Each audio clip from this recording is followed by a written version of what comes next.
Bonjour à tous et bienvenue à Catch Club. On se retrouve aujourd'hui pour la vidéo, donc la review de SummerSlam 2018. On a eu droit à un très gros show personnellement je trouve. J'ai trouvé que la soirée passait super rapidement, je me suis pas ennuyé une seconde. Donc vraiment très bonne surprise SummerSlam 2018, c'est pour ça que je voulais vous faire la review le plus rapidement possible.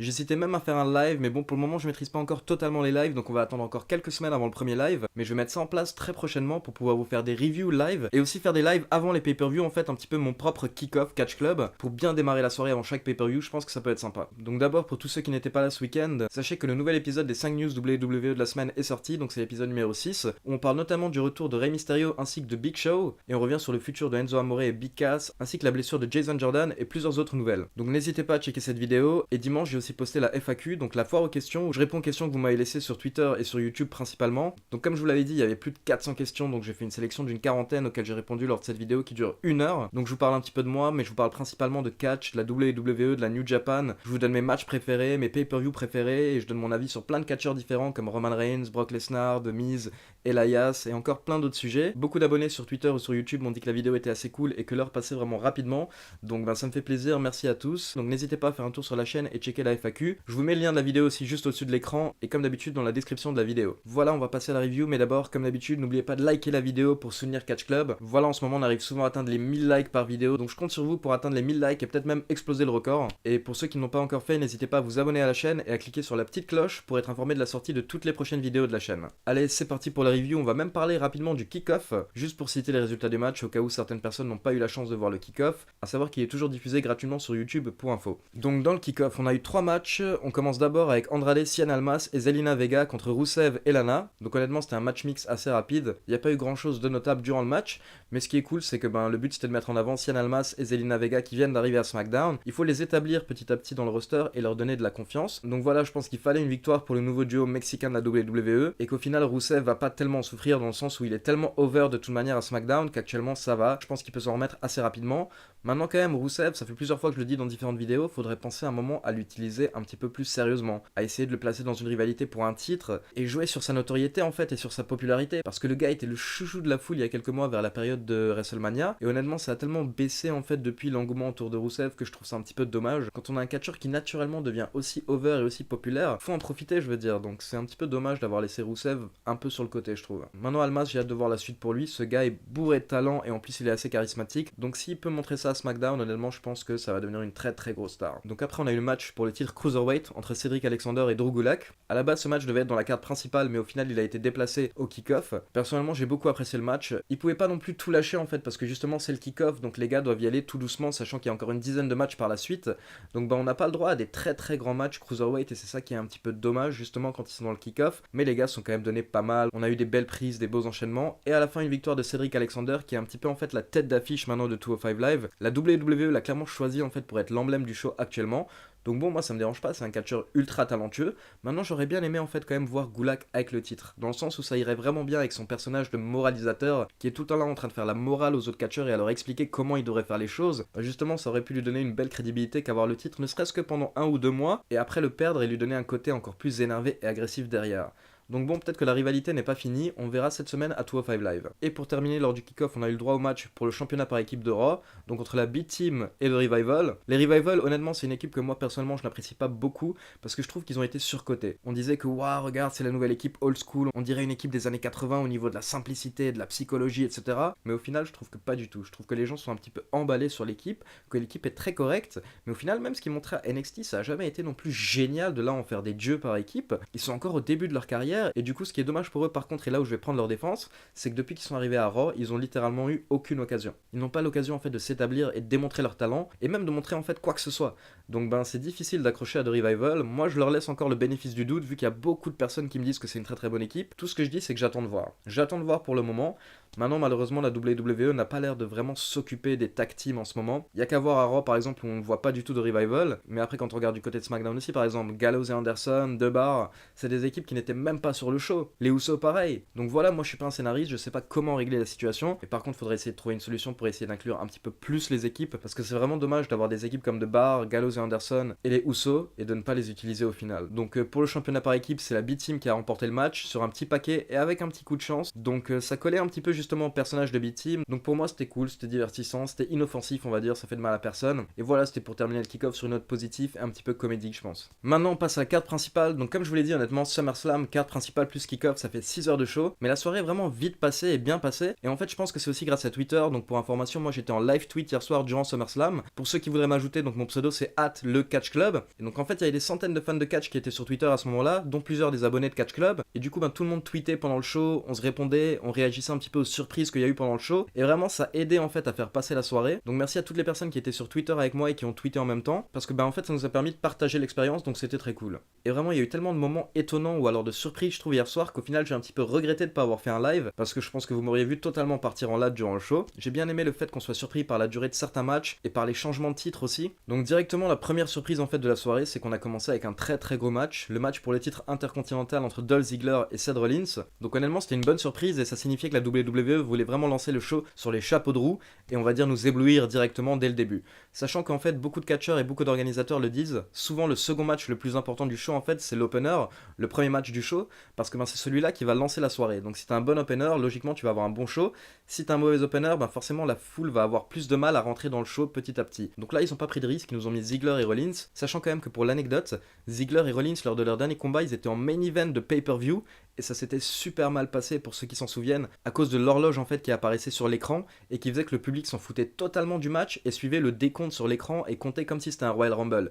Du coup ils ne suivaient absolument pas le main event du dernier pay-per-view et Rollins et Ziggler étaient un petit peu saoulés eux-mêmes dans le ring. Il y avait la caméra qui montrait plusieurs fois que les catcheurs parlaient entre eux et qui disaient clairement que là ça ne va pas, ça se passe pas bien et ça les énervait. Rollins s'est plaint dans plusieurs interviews d'ailleurs par la suite où il disait que personnellement lui quand il va à un show de catch c'est pour apprécier le catch et qu'il a un petit peu trouvé que c'était un manque de respect en fait de la part de la foule que de venir assister au show et se désintéresser totalement du main event. Il a dit que forcément en fait ça pousse les catcheurs à se poser des questions sur leur rôle et est-ce qu'ils étaient assez crédibles pour être en main event à ce moment-là. Après il a dit qu'il accepte dans le sens où les fans payent leur place, donc au final ils ont le droit de faire ce qu'ils veulent.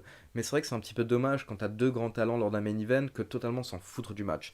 Donc là ils étaient dans l'opener et par contre la foule était totalement dedans. Il n'y avait pas de soucis, pas d'horloge sur l'écran.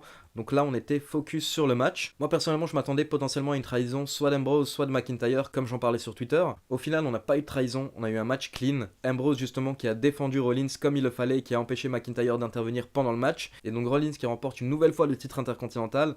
Honnêtement j'étais étonné parce que je pensais qu'ils allaient passer à autre chose avec lui. Soit qu'ils allaient le faire passer au titre par équipe avec Ambrose, ou alors qu'il allait passer justement au titre mondial, parce que Rollins pour moi il a plus la carrure d'un champion du monde qu'un champion intercontinental. Mais bon il n'y a rien à dire parce que c'était très bien fait, on a eu un très très beau match, et une bonne surprise pour commencer SummerSlam, un nouveau champion. Donc après ce match on a eu le droit à un petit segment coulisses avec les Bellas qui étaient présentes, et qui se sont fait interviewer par Renee Young. Donc en fait il faut savoir que si les Bellas sont présentes c'est parce qu'elles devraient participer au pay-per-view féminin Evolution, et les rumeurs annoncent que le main event de ce show en fait va être Ronda Rousey contre Nikki Bella, parce que c'est les deux plus gros noms féminins de la WWE, parce qu'en fait ce sont les deux lutteuses les plus connues de la WWE, donc la WWE veut miser sur cette affiche pour avoir une grosse couverture médiatique et le maximum de médias qui vont parler de ce match. Donc avec Rousey et Bella normalement ça devrait marcher. À côté de ça il faut savoir qu'il y a un match qui a été officialisé déjà donc pour le pay-per-view Evolution, c'est le retour de Trish Stratus qui va affronter Alexa Bliss. Donc déjà première bonne nouvelle, le retour de Stratus qui va avoir un match solo après plusieurs années. Je pense que ça peut être sympa et que ça va être un bon moment nostalgie. Trish c'est quand même une des plus grandes divas de l'histoire de la WWE, donc forcément ça fera plaisir à beaucoup de fans.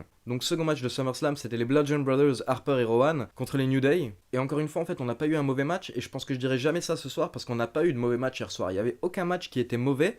Après il y a certains matchs dont la fin laissait à désirer, par exemple celui-là en fait partie, parce qu'au lieu d'avoir une fin de match clean au final on a eu une disqualification. C'est les New Day qui ont remporté le match par disqualification, parce que les Bludgeon Brothers en fait ont utilisé leur marteau pour bludgeonner, donc ils ont attaqué les New Day et ils se sont fait disqualifier. C'est pas une mauvaise fin de match, mais honnêtement je m'attendais à autre chose. C'est pas le premier match qu'on voit entre ces deux équipes, donc honnêtement les fake finish comme ça c'était pas la peine. Je pense que là il aurait fallu nous donner un vrai match et puis surtout aider un petit peu Harper et Rowan à se développer, parce qu'honnêtement les personnages qu'ils ont ça peut être intéressant je pense, mais le problème c'est qu'on sait tellement rien en fait sur ce qu'ils sont censés être. C'est juste des mecs qui arrivent avec des marteaux et qui font peur, mais par contre il y a aucun background, il y a pas vraiment d'histoire, il y a pas eu de vignette pour essayer d'expliquer les personnages. Du coup c'est vide en fait, c'est juste deux grands gars qui parlent pas et qui viennent avec des marteaux.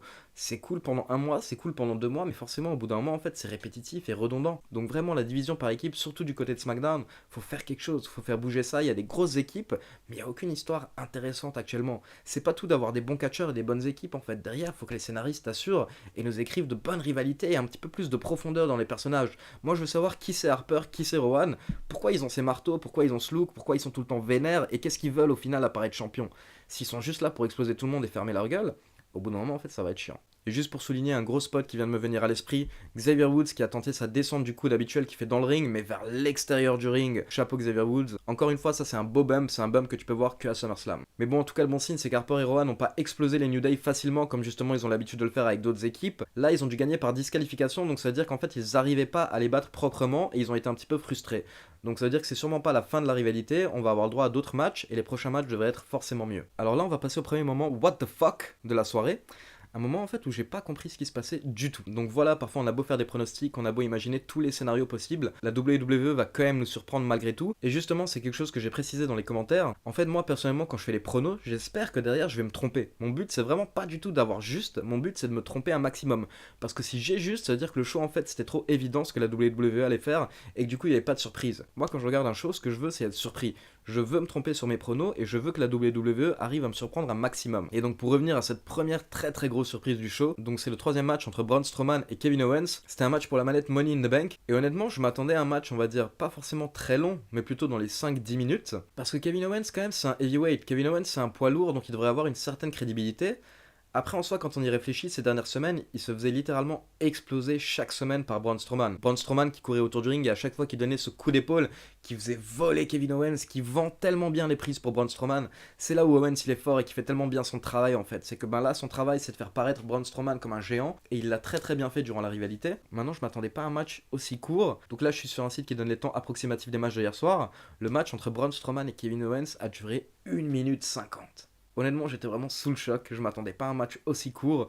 Owen s'est littéralement fait exploser. C'était même pas un match, c'était un squash. C'est ce qu'on appelle un squash un petit peu. Quand un catcheur vient juste pour se faire exploser et mettre l'autre catcheur en avant, là c'est ce qu'Owens a fait hier soir. Hier soir, Owens il a marché vers le ring, il s'est fait démonter et après il est retourné en coulisses. J'imagine que les fans d'Owens n'ont pas apprécié. Après honnêtement moi j'ai apprécié dans le sens où ben justement c'était une surprise. Du coup en fait ben t'étais vraiment choqué devant l'écran. T'étais là en mode waouh, on vient de voir un match d'1 minute 50, what the fuck man. Donc on va dire que le scénario du match en fait ne laissait pas beaucoup de doutes. Vu la manière dont Strowman était imposant, forcément je pense que tout le monde s'est dit à ce moment-là, ce soir Strowman va encaisser sa mallette. Cette victoire rapide c'est ce que ça laissait présager. Là quand tu voyais Strowman aussi dominant tu disais bon bah ok ce soir lui il va encaisser la mallette Money in the Bank et il va devenir champion du monde. Et honnêtement je pense que beaucoup de fans espéraient ça et j'étais le premier à en faire partie. Moi personnellement je voulais voir Strowman encaisser sa mallette hier soir, et même pas forcément Strowman, même si ça avait été Owens, j'aurais adoré voir ça, parce que c'est toujours des beaux moments live quand un catcheur encaisse son contrat Money in the Bank, donc ça aurait été une belle surprise, mais la WWE a choisi de nous surprendre différemment hier soir. Donc après on passe au match pour les titres féminins de SmackDown, entre Carmella, Charlotte Flair et Becky Lynch. Faut savoir que les matchs à plusieurs c'est toujours compliqué pour les catcheurs à construire, en fait c'est une question de communication. Quand les catcheurs sont à deux dans un match 1 contre 1, c'est très simple pour eux de discuter dans le ring pendant le match pour s'expliquer ce qu'ils vont faire.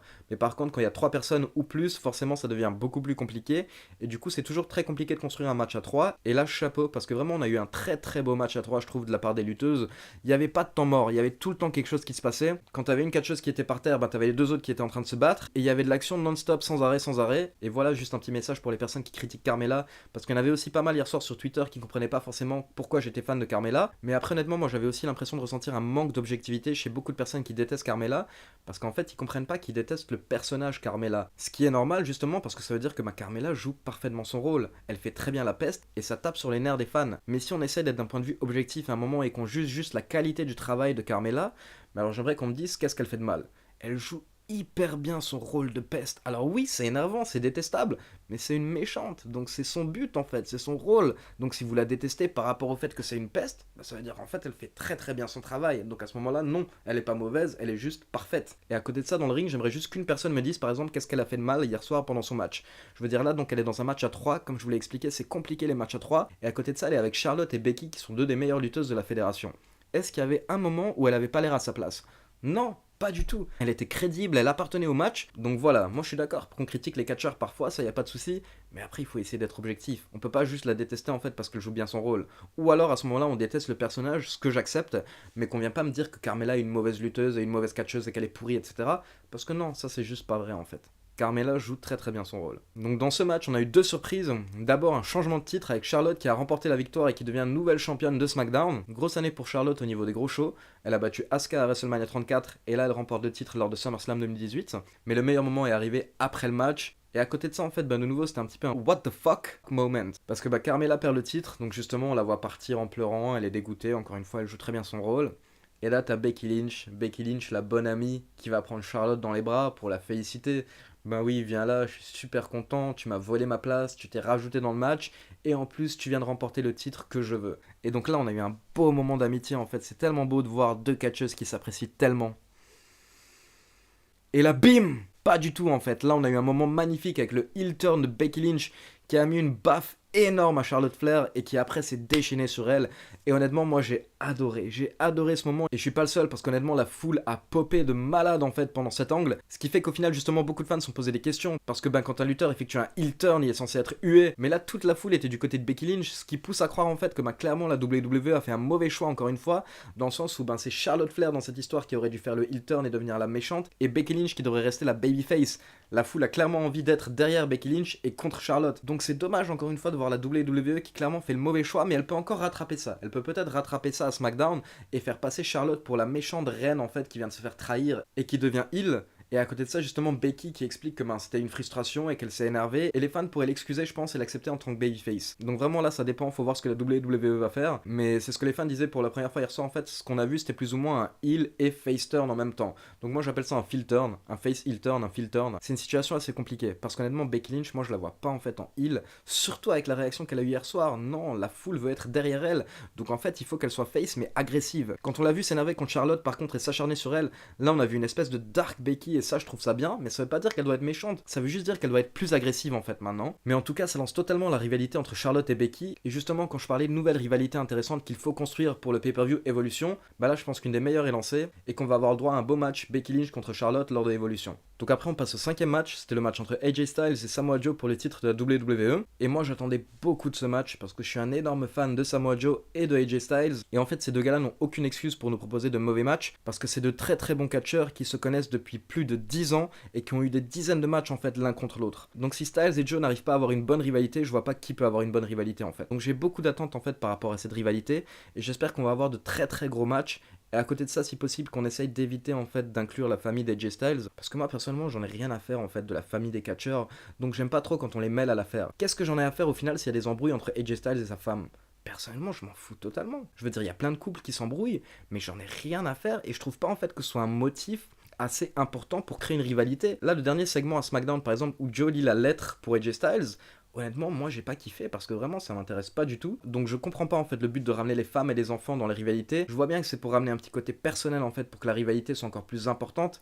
Mais honnêtement, il y a tellement d'histoires différentes à créer dans le catch et tellement de choses à faire que ramener la femme et les enfants d'un catcheur, je trouve en fait que c'est la facilité. Ça veut dire qu'on savait pas quoi faire, donc on a écrit un petit peu l'angle le plus bidon possible. Moi, c'est comme ça que je le vois. Donc bien sûr, la femme et la fille d'AJ Styles étaient dans le public dans les premiers rangs, et Joe, bien sûr, qui joue son rôle de méchant à fond, a fait son entrée puis a pris le micro pour adresser un petit message à la famille de Styles en leur disant de pas se faire de soucis, car même si Styles se blesse ce soir, au final papa sera là parce que Samoa Joe sera le nouveau père. Du coup ça c'était marrant un petit peu de voir Samoa Joe faire le connard comme ça. Et après donc pour passer au match, c'est le premier match en fait de la rivalité Joe Styles, donc je vais avoir les mêmes remarques pour cette rivalité que pour le match entre Daniel Bryan et The Miz. En fait le problème avec ces rivalités c'est qu'on les a commencées juste avant SummerSlam, et du coup forcément le premier match d'une rivalité entre des catcheurs va rarement se terminer de manière clean. On va rarement avoir un match qui se termine 1-2-3 c'est fini, parce que forcément dans une rivalité habituellement à la WWE, il va y avoir plusieurs matchs, ça va s'étaler sur 2, 3, 4 mois. Donc on peut pas donner une victoire clean forcément dès le premier match, parce que ce serait la fin de la rivalité. Si un des deux catcheurs gagne facilement le premier match sans tricher ou alors sans intervention, alors quel est le but d'organiser d'autres matchs par la suite? C'est ça le problème. Donc moi c'est ce que je reproche un petit peu au match entre AJ Styles et entre Miz et Daniel Bryan, c'est que les scénaristes ont lancé ces rivalités un petit peu trop tard, donc là on a eu le droit au premier match de ces rivalités à SummerSlam. Donc forcément on a eu un fake finish et une fausse fin lors des deux matchs. Alors que SummerSlam c'est le second plus gros show de l'année, donc normalement on devrait avoir ce qu'on appelle les blow-off. Le match final en fait de chaque rivalité qui va se décider de manière clean et on va vraiment pouvoir dire qui est le vainqueur. Là c'est pas le cas. Par contre, si on peut se dire une chose, c'est que la rivalité entre Samoa Joe et AJ Styles devrait vraiment être superbe, parce qu'on a eu le droit à tout ce que j'attendais, et le pire c'est que clairement les catcheurs ne se sont pas donnés à fond, parce que justement c'est le premier match, je pense qu'ils doivent être à 50% en fait de ce qu'ils savent faire, et c'était déjà vraiment pas mal du tout.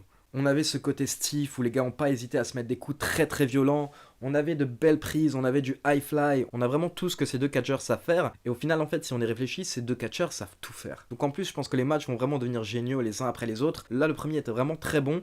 Le second va être formidable et le troisième risque d'être phénoménal. Donc autant j'ai été un petit peu déçu par la rivalité entre Nakamura et Styles qui aura jamais atteint les niveaux que j'espérais, autant Joe versus Styles c'est très très bien parti. Et donc là justement pour éviter qu'un des catcheurs perde de manière clean à la fin du match, ce qu'ils ont fait c'est que Joe a repris le micro à la fin du match pour parler à la femme et à la fille d'AJ Styles, ce qui a fortement énervé AJ Styles qui est parti en latte et qui a explosé Samoa Joe. Donc d'abord il a sauté dessus et si je me rappelle bien après il a pris une chaise et il l'a explosé à coups de chaise. En plus ça en jetait vraiment à l'image parce que Styles était en sang, c'était le deuxième catcheur de la soirée à s'ouvrir. Faut savoir que Seth Rollins s'était ouvert l'arcade durant son match et là je crois que Styles en fait s'était ouvert au niveau du crâne suite à un coup de pied de Joe à la fin du match et du coup vraiment là ça faisait le guerrier qui en avait plus rien à faire du résultat du match et qui voulait juste se venger sur Joe. Par contre encore une fois une petite remarque et là c'est juste mon avis, à la fin du match du coup Styles qui était en sang et qui venait de se battre pendant 20 minutes avec un Samoa de 150 kg et aller voir sa petite fille à ce moment là et j'ai pas trouvé que c'était la chose la plus intelligente à faire parce que clairement on pouvait voir que la petite fille était quand même un petit peu effrayée et que elle a refusé carrément d'aller dans les bras de son père et elle voulait rester dans les bras de sa mère. Et pour ceux qui disent que oui on a dû lui expliquer donc elle devait être au courant et qu'elle a déjà vu son père catcher, honnêtement malgré le fait qu'on l'ait prévenu et même si elle a déjà vu catcher en direct, là elle a vu son père en sang se faire exploser pendant Samoa Joe pendant plusieurs minutes et parfois faut se mettre à la place des enfants en fait. Un enfant t'as beau lui expliquer la situation, ça reste un petit enfant, il comprend pas exactement ce qui se passe, il comprend pas le concept du catch, elle peut pas savoir ce que c'est exactement le catch, tout ce qu'elle voyait là c'était son père énervé et en sang qui venait de se faire exploser pendant plusieurs minutes par Samoa Joe. Donc par contre je veux pas dire que ça va être un traumatisme pour elle, honnêtement je pense que ce moment elle va l'oublier très rapidement, ça va pas être quelque chose qui va la traumatiser durant toute sa vie. Moi tout ce que je dis en fait c'est que c'était pas forcément nécessaire, c'est pas nécessaire en fait d'intégrer les enfants des catcheurs au storyline. Si c'est juste en fait pour un moment télé, moi personnellement je suis contre. Je trouve qu'on peut faire des moments télé marquants en fait d'une autre manière qu'en utilisant les enfants des catcheurs. Les enfants des catcheurs vraiment ça devrait être la dernière chose où on va chercher quand on est scénariste. Mais en tout cas Joe contre Styles, très très gros match et j'ai vraiment hâte de voir la suite entre ces deux catcheurs. À ce moment là je pense que c'était mon match préféré de la soirée. Et là derrière on a enchaîné avec une autre très grosse affiche. C'est ça ce qui est intéressant aussi avec les pay-per-view actuels, du fait que la WWE ait remis Raw et SmackDown dans les mêmes shows. Du coup on n'a pas vraiment de matchs qui sont pas intéressants et on enchaîne les gros matchs à la suite. Donc là le match qui a suivi c'était The Miz contre Daniel Bryan. J'étais un petit peu déçu de la construction de ce match parce que je trouve que ça n'a pas été assez important et qu'on n'a pas rendu la rivalité assez importante alors que ces deux catcheurs qui se détestent depuis 8 ans maintenant et qui ont eu beaucoup de moments ensemble. Par contre lors du dernier épisode de SmackDown, la WWE a fait des très belles vidéos pour résumer justement la rivalité entre les deux et c'était très très bien fait. Après honnêtement ça arrivait un petit peu tard. Donc comme je vous l'ai dit et je vais pas me répéter, c'est un petit peu le même schéma que le match entre Joe et Styles. C'est le premier match en fait de leur rivalité donc forcément on pouvait pas avoir une fin classique et clean. Il fallait que quelqu'un gagne en trichant et bien sûr forcément c'est The Miz qui a triché. Donc moi il y a une chose qui m'a vraiment dérangé pendant ce match en fait et peut-être que c'est que moi honnêtement parfois je me trompe, parfois c'est juste une impression, sachant qu'honnêtement comme c'est très tard et au bout de 6 heures de show parfois on s'embrouille un peu, mais parfois honnêtement j'avais l'impression qu'il y avait des temps morts qui étaient un petit peu trop longs, dans le sens où il y avait une séquence de prise et qu'après que les deux étaient à terre, le temps en fait de souffler, de se relever et de passer à la séquence suivante, ils prenaient un petit peu trop leur temps et ça en fait moi j'aime pas trop parce que je trouve que ça casse le rythme. Ça dépend en fait des types de matchs. Quand parfois c'est des très très gros matchs et que c'est la fin du match où on enchaîne plusieurs grosses prises, à ce moment-là je veux bien. Mais là honnêtement je trouve que parfois ils prenaient trop leur temps en fait pour vendre et pour passer d'une séquence à l'autre et en fait je pense que c'est un petit peu de la faute de Miz tout ça parce que je pense que The Miz cherche à grappiller du temps durant le match et je trouve en fait que hier soir on a ressenti un petit peu ses limites en tant que catcheur durant le match. Et c'est ça le problème avec The Miz durant cette rivalité. C'est que The Miz durant cette rivalité il faut qu'il hausse son niveau in-ring. On sait que c'est un des meilleurs personnages de la WWE et qu'il est ultra divertissant, mais au final la WWE ça reste du catch. Donc aussi bon que tu sois au micro, il faut aussi essayer dans un ring derrière. Et attention, The Miz est très bon dans un ring, il s'est amélioré par rapport à ces dernières années, mais je trouve qu'il est toujours pas au niveau en fait d'un main eventer crédible avec un arsenal assez développé et quelques nouvelles prises. Parfois il suffit juste d'ajouter 2-3 nouvelles prises à son arsenal pour pouvoir un petit peu épater le public et montrer qu'on fait des efforts et qu'on change et ça apporte tout de suite une crédibilité. Là je trouve que The Miz dans le ring, il est un petit peu trop limité. À part au final un petit peu copier Daniel Bryan justement, je trouve que parfois on sent que quand il fallait qu'il nous lâche des grosses prises pour contrer Bryan qui lui savait ce qu'il faisait, et ben The Miz était un petit peu perdu. Lui il avait pas de répondant derrière dans son arsenal pour te sortir une grosse prise qui allait envoyer du lourd. Donc après comme je vous l'ai dit c'est mon avis, n'hésitez pas à donner votre avis dans les commentaires pour me dire ce que vous pensez un petit peu de cette rivalité. Moi je pense que cette rivalité va être formidable, mais justement cette rivalité peut permettre à The Miz de enfin retourner vers le championnat mondial. C'est un petit peu pour lui je pense la rivalité où il doit faire ses preuves et montrer que s'il peut vraiment être un méchant méchant crédible et pas juste un gars en fait qui est énervant au micro, à ce moment-là il pourrait accéder au titre de SmackDown. Donc moi je pense vraiment que cette rivalité pour The Miz c'est un test. Pour Bryan aussi, mais un petit peu moins dans le sens où j'ai l'impression que la WWE actuellement n'a plus du tout envie de miser sur Daniel Bryan comme à l'époque. Déjà à l'époque elle a été forcée en fait. Elle l'a fait parce qu'au final les fans étaient trop derrière Daniel Bryan, mais bon tu sentais que la fédération pushait Daniel Bryan à contre-cœur. Donc là honnêtement je pense pas qu'ils vont le pusher directement tout de suite vers le titre mondial, mais en tout cas c'est sa première grosse rivalité solo et c'est contre l'adversaire parfait, c'est contre The Miz. Donc moi j'attends beaucoup de cette rivalité comme j'en attends beaucoup de Samoa Joe contre AJ Styles. Là c'était le premier match de la rivalité pour les deux, donc maintenant il faut patienter et voir ce que ça va donner sur les prochains mois. Miz qui emporte donc la victoire en utilisant un objet que Maryse lui a donné. Maryse était dans le public au premier rang et donc à un moment elle a donné un petit objet à Miz qui a mis un coup de poing avec à Daniel Bryan et du coup il a remporté la victoire. C'est pas mal pour un premier match. Maintenant il faut voir la suite de la rivalité, mais je trouve que c'est dommage d'avoir mis ces matchs l'un derrière l'autre en fait parce qu'on est vraiment trop sur le même schéma. Des rivalités qui débutent et des matchs qui pouvaient pas se terminer de manière clean. Après on passe au 7ème match de la soirée, carrément un match que j'avais totalement oublié. Et pourtant j'en avais parlé dans la preview, j'en avais parlé dans mes pronostics, mais bon là il était aux alentours de 3h du mat'. On venait de se taper déjà 4 heures de WWE et j'avais totalement oublié ce match et d'un coup donc on voit Baron Corbin qui débarque. Donc bon je me suis dit c'est parti pour Corbin contre Finn Balor et là on a eu une des plus belles surprises de la soirée et une surprise digne de SummerSlam, une vraie surprise. En fait, donc Corbin a effectué son entrée et là il y a eu quelques secondes en fait où il s'est rien passé, un espèce de blanc et honnêtement j'ai tout de suite commencé à avoir des doutes, je sentais qu'il allait se passer quelque chose. Il faut savoir qu'il y a plusieurs personnes qui m'en avaient parlé sur Twitter, donc bien joué à tous ceux qui me l'avaient mentionné sur Twitter. Ce qui s'est passé en fait c'est qu'on n'a pas eu l'entrée basique de Finn Balor, mais on a eu le retour du démon en live à SummerSlam. Et ça, honnêtement, ça faisait super plaisir. Quand il est 3h du mat, que t'es posé, que tu regardes le show, que t'es un petit peu fatigué, et que tu fais partie de ces personnes comme moi qui en ont marre en fait de voir Finn Balor mal utilisé à Raw, ça fait ultra plaisir de voir le personnage du démon de retour. Je crois que je vous en avais parlé même dans mes pronostics justement, où je vous disais que je comprenais pas trop pourquoi la WWE avait mis ce personnage de côté, alors que c'était clairement un des personnages les plus intéressants à la WWE, et quelque chose qui change justement par rapport à d'habitude. Donc bon, heureusement la WWE a retrouvé ses esprits, et donc le Demon King est de retour, et il a fait son entrée avec comme d'habitude son maquillage, son déguisement, et tout de suite en fait tu sens que c'est autre chose. Là au moins ça changeait des pay-per-view habituels mensuels, là on est à SummerSlam. Là on a Finn Balor qui a fait quelque chose de grand, et derrière on a eu le deuxième squash de la soirée, et c'est ça ce qui est énorme en fait parce que moi j'ai vraiment apprécié. J'ai apprécié la durée du match, donc pour ceux qui ne sont pas au courant, Finn Balor a donc battu Baron Corbin en 1 minute 35. Donc c'est carrément plus court que le match Strowman contre Kevin Owens. C'est le deuxième match qui dure moins de 2 minutes durant ce show. Mais moi j'ai adoré parce qu'en fait, justement, ça montre qu'il y a une différence. À quoi ça aurait servi justement que Finn Balor se transforme en démon, mette le maquillage, etc. et fasse toutes ses mimiques, si au final il aurait eu un mauvais match contre Baron Corbin et peut-être qu'il aurait perdu. À ce moment-là, il n'y a aucune logique à se transformer en fait. Mais là, justement, la WWE a totalement bien fait que de crédibiliser en fait cet alter ego de Finn Balor. Donc on a Finn Balor, c'est un bon catcheur, mais par contre à côté on a le démon, et quand il se transforme en démon, là ça rigole plus et il peut exploser n'importe qui. J'espère que c'est ça un petit peu le message que la WWE souhaite faire passer, et du coup j'espère qu'on aura de plus en plus des apparitions surprises du démon, et qu'à chaque fois en fait qu'il viendra, ce sera comme ça, que le gars pourra montrer ce qu'il vaut réellement, que c'est un vrai monstre. Littéralement en fait, c'est un vrai monstre et du coup il peut battre n'importe qui quand il est dans ce personnage. J'ai hâte de voir la suite, j'espère qu'on va développer cet alter ego, peut-être même qu'on va expliquer les origines en fait de l'alter ego de Finn Balor, expliquer pourquoi exactement il se transforme, d'où ça vient, je sais que ça a déjà été fait un petit peu à NXT, mais pourquoi ne pas développer encore un peu plus ce côté-là à Raw, voire même pourquoi ne pas sortir d'autres alter ego. Finn Balor en avait parlé lui-même en fait en interview, il expliquait que le démon c'était l'un de ses personnages, mais que lui en fait dans sa tête il avait potentiellement 3 ou 4 autres alter ego qu'il souhaitait pouvoir dévoiler à un moment à la WWE. Donc moi j'espère que maintenant Finn Balor va plutôt s'occuper de ça et qu'on va arrêter un petit peu avec le Finn Balor is for everyone qui est une gimmick qui est encore une fois juste pour faire plaisir en fait à une communauté,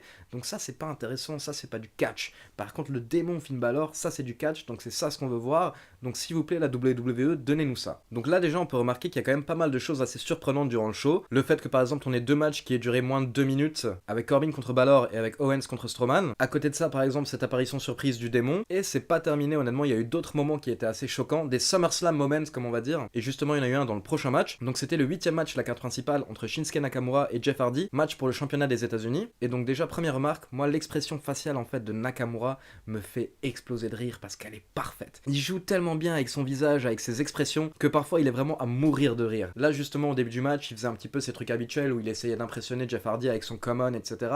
Et ce qui était drôle, c'est que justement Jeff Hardy a essayé de faire l'inverse en se moquant de Nakamura et en l'imitant, et quand tu regardais la tête de Nakamura pendant que Jeff Hardy était en train de l'imiter, franchement c'était à mourir de rire. Et c'est ça en fait, tout ce côté un petit peu charismatique de Nakamura, tout ce côté spécial. Honnêtement ça débute par le visage, et après en fait c'est toute son expression corporelle, toute son expression physique, ce gars est vraiment particulier. Donc honnêtement j'ai pas grand chose à dire sur ce match, ça a duré 11 minutes, et c'est Nakamura qui a remporté la victoire. Par contre,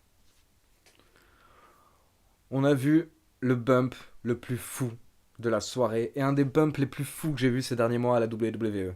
Jeff Hardy, ce malade mental. Jeff Hardy qui vient de préciser il y a quelques semaines dans une interview qu'il a 40 ans, donc justement qu'avec son corps il peut de moins en moins faire des choses on va dire impressionnantes et que du coup il essaie de se calmer. What the fuck? Le gars est monté sur la 3ème corde et il a effectué sa Swanton Bomb vers le rebord du ring. L'endroit du ring qui est clairement le plus dur d'après les commentateurs, ça je saurais pas vous le dire, mais en tout cas c'était tellement impressionnant à voir en live. Le gars s'est pété le dos mais d'une manière tellement folle.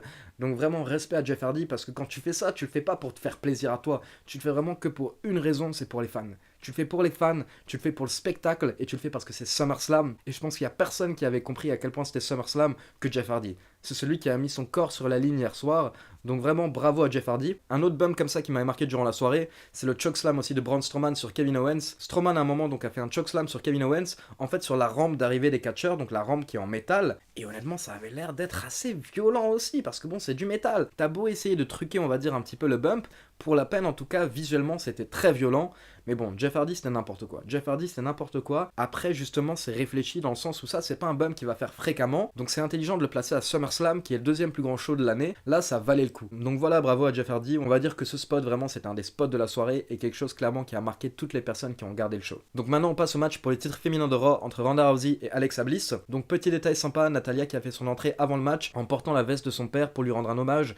Car il faut savoir pour ceux qui sont pas au courant donc que le père de Natalya, Jim Neidhart, qui est une légende de la WWE, est décédé il y a maintenant une semaine. Et du coup voilà, c'était un petit moment mais c'était un très bel hommage. Et encore une fois, je vais appeler ça un moment what the fuck. Dans le sens où honnêtement, je m'attendais pas à ce que Ronda Rousey remporte le titre aussi rapidement à la WWE et aussi facilement.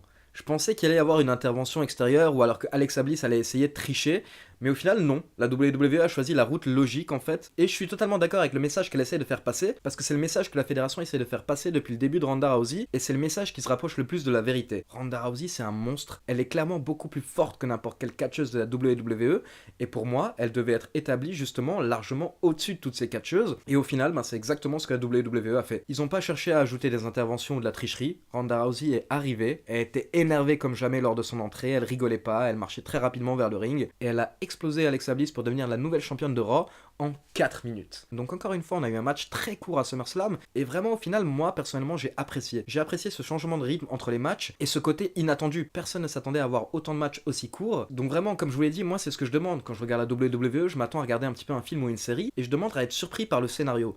Le scénario du show hier soir était vraiment très surprenant. Alexa Bliss a essayé de se défendre un petit peu au début, en sortant du ring, en essayant de faire des mind games, on va dire, avec Ronda Rousey pour essayer de l'énerver, mais ça a pas marché. Ronda Rousey l'a fait rentrer dans le ring, elle a porté une clé de bras à Alexa Bliss, et en fait elle a profité du fait qu'Alexa Bliss ait des problèmes au bras pour pouvoir vraiment lui tordre les bras de manière très très visuelle, c'était impressionnant. Et donc voilà, on se retrouve avec la première combattante de l'histoire, ex-championne féminine UFC, et qui est maintenant championne féminine de la WWE. Honnêtement, quelqu'un qui s'habitue aussi rapidement aux caméras et au style de la WWE, c'est quand même très très impressionnant. Comme l'a dit Triple H, je pense que la dernière personne qu'on a vu s'habituer aussi rapidement au catch, c'est Kurt Angle. Et Kurt Angle, c'est pas n'importe qui, c'est devenu un des plus grands catcheurs de l'histoire derrière. Donc vraiment, moi je place beaucoup d'espoir en Ronda Rousey. Après, comme je l'ai dit dans ma vidéo des pronostics, je pense qu'au bout d'un moment, il faudra forcément passer à l'étape où elle affrontera des catcheurs masculins. Parce que là, comme on l'a vu avec Alexa Bliss, elle va vite faire le tour des catcheuses. Et du coup, au bout d'un moment, je pense qu'il faudra plutôt passer à des feuds contre des hommes. Et enfin, on passe au main event de la soirée. Alors juste avant que le main event commence, justement, moi j'ai tweeté: si Braun Strowman n'encaisse pas sa mallette ce soir, je serai ultra déçu. Et donc là, qu'est-ce qui se passe? Roman Reigns effectue son entrée,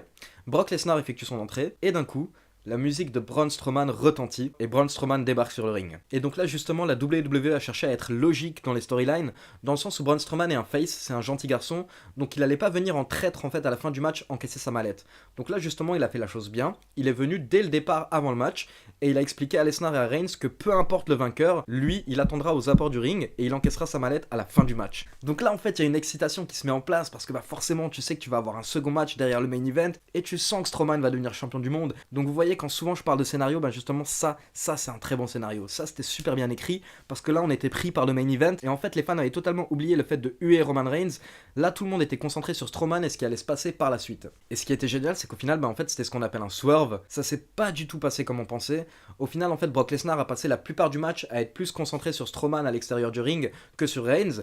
Du coup au bout d'un moment il est sorti à l'extérieur et il a explosé Strowman en lui portant un F5 et après en enchaînant des coups de chaise sur Strowman. Puis il a pris la mallette et il l'a jeté très très loin pour être sûr en fait qu'il ne puisse pas encaisser. Sauf que forcément en passant autant de temps sur Strowman, quand il est rentré dans le ring, il s'est pris un spear, et bim, c'était terminé. 1, 2, 3, nouveau champion universel, Roman Reigns. Honnêtement, j'aurais jamais pensé être de bonne humeur à la fin de la soirée avec Reigns en tant que champion, mais honnêtement, j'étais loin d'être déçu parce que j'ai été surpris durant toute la soirée et j'ai adoré ça.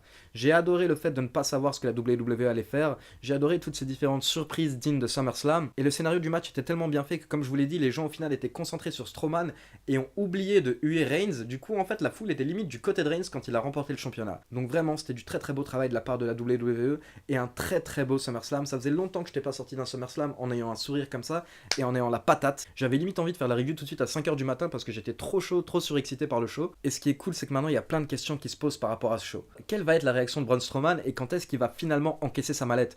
Qui sait, peut-être que ça pourrait être lors de Raw directement. Est-ce que c'est la fin de Lesnar à la WWE pour le moment ou est-ce qu'il va rester encore quelques semaines et apparaître de temps en temps? Et à côté de ça, si c'est la fin de Lesnar, que va devenir Paul Heyman? Et puis on a vraiment envie de voir la suite de plusieurs rivalités. J'ai hâte de voir ce qui va se passer entre Becky Lynch et Charlotte. J'ai hâte de voir ce qui va se passer entre Bryan et The Miz. Hâte de voir ce qui va se passer entre Joe et Styles. J'ai l'impression aussi que c'était le début d'une petite rivalité entre Drew McIntyre et Dean Ambrose hier soir. Donc peut-être une rivalité entre ces deux-là, ça pourrait être super intéressant. Et deux autres petits détails what the fuck qui me viennent à la tête tout de suite, donc je vais en parler rapidement. C'est Elias hier soir, j'ai pas compris du tout Elias. Elias qui était dans le ring pour nous faire un petit concert comme d'habitude. Au final, quand il a essayé de jouer de la guitare, sa guitare s'est cassée. Et du coup, en fait, ça l'a énervé. Donc il a jeté sa guitare, il a jeté la chaise et il est parti. J'imagine que c'est un angle qui doit déboucher sur quelque chose. J'ai hâte de voir parce que Elias actuellement n'a pas de rivalité. À côté de ça, un autre moment dont je viens de me souvenir, c'est Randy Orton. Randy Orton en fait qui a fait son apparition à la fin du match entre Shinsuke Nakamura et Jeff Hardy. Donc quand Jeff Hardy était dans le ring, Orton fait son entrée en regardant Hardy et tout le monde s'attendait à ce qu'il attaque. Mais au final, il a fait quelques pas en avant.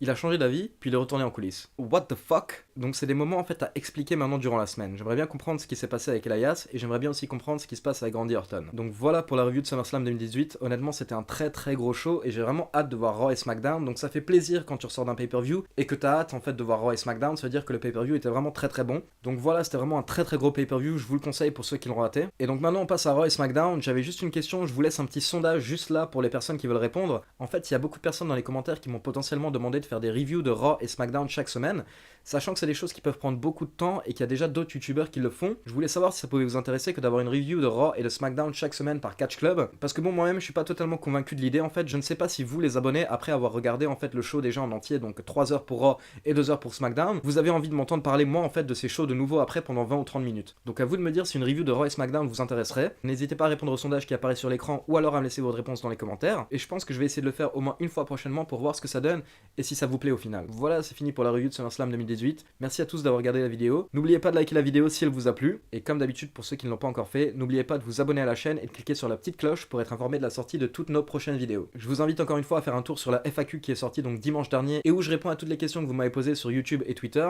Et on se retrouve dans quelques jours pour une nouvelle vidéo. Ciao tout le monde!